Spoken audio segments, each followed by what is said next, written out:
Hey, welcome to my YouTube channel. Hey, welcome to my YouTube channel. I don't know how to introduce myself. I'm Keith, Age of Aquarius. I'm wearing my love boat captain thing because we're going to talk about the love languages, 5 love languages.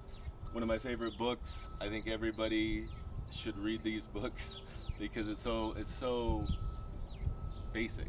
If you want to love well, you need to know what the 5 love languages are, because we all have ones that we grew up with, that we're familiar with, and other ones that we crave that we don't even know that we weren't really exposed very well. You know, if you had a parent that didn't treat you a certain way, for example, didn't have touch, or something, didn't give you words of affirmation.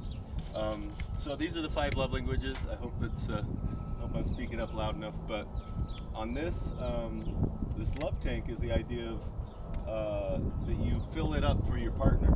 And the thing is we have our number 1 love language. For me, I put them in my order. Touch is probably my number 1.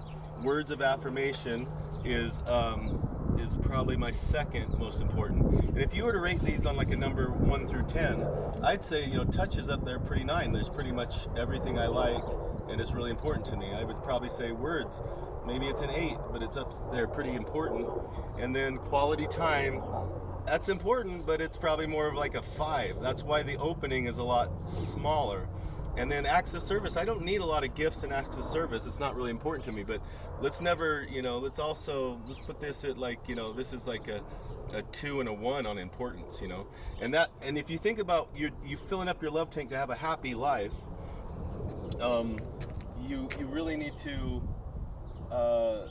concentrate on these first big ones, because these ones, you aren't going to be able to fill up somebody's love tank through an opening this small. It's just not. You could do all the gifts in the world and all the acts of service, but that person's not going to love you.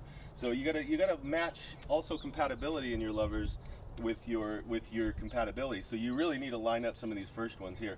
So this will be the easiest one to fill up your love tank. It's very easy. The openings are very large for the love to pour in, and then if people, they want love back. So some people withhold love.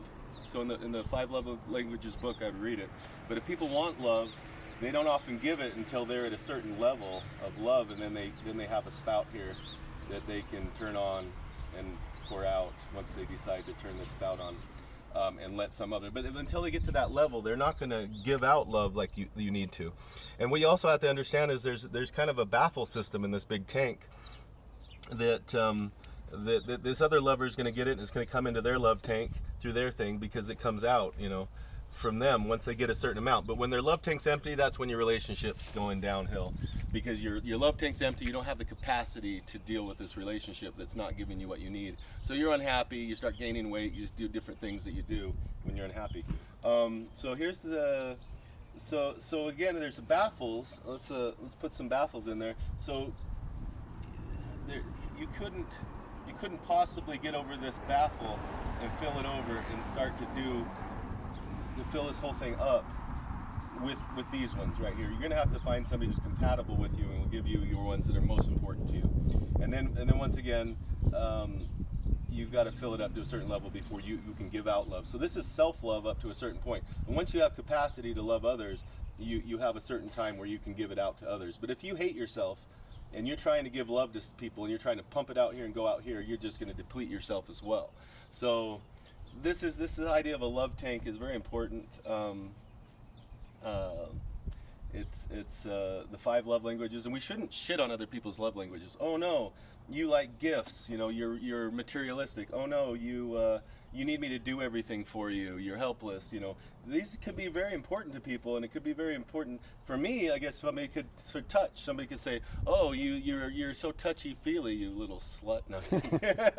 Words of affirmation. Oh, you're insecure. You need a lot of words. But some people just need certain things, and it's so beautiful when somebody says a compliment to you. Don't you just, oh my gosh, you know, sometimes people are uncomfortable with it, so words may not be that important for people who are uncomfortable with it, but it can be very important for certain people. And quality time too.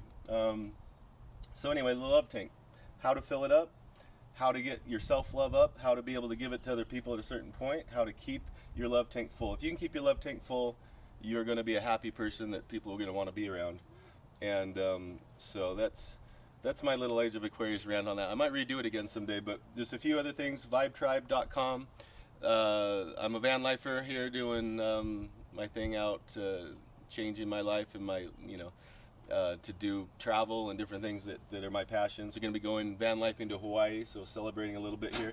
Want to do men's health topics and self-help topics, and even goddess retreats. I know a lot of women running those as well. So if you reach out to me, if you want to do get in shape, you want to go stargazing, you want to do some cold plunging, you want to get out and Vibe Tribe. So vibetribebus.com, that's going to be kind of traveling, a lot of different things, music, exercise, health, you name it.